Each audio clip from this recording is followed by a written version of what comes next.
Today we're looking at categories and types in DataVault.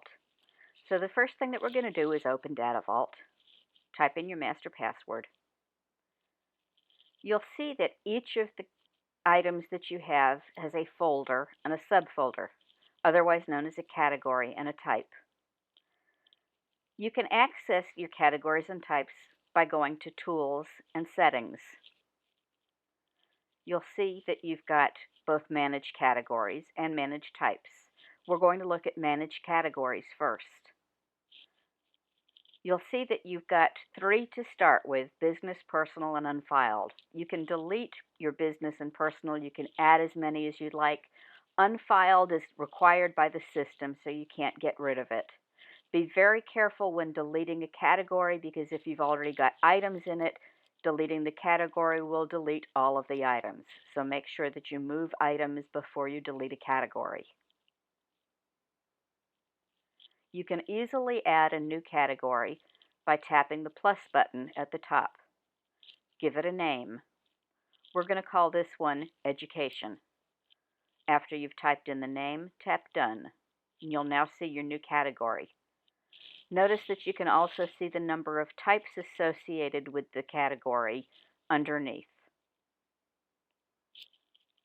Next, we're going to go back so that we can assign a type or a subcategory or a subfolder. Each category has types, and you can see all of the types. Notice that you've got 2 types called bank accounts.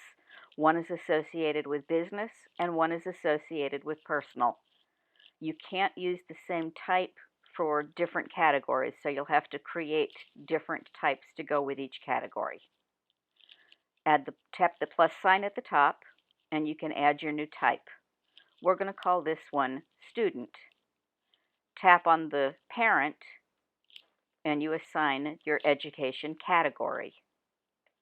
Tap Done. We're going to add another type to this category just so that we can see it. Tap your plus button again, and this one we're going to call Teachers. And again, you want to make sure that it goes to the right category. Now, if you go back, you can see your new category or folder, and there it is with Education. So we're going to create a new item to go inside this one. So we've tapped the plus button to create a new item. We'll call this one Susie.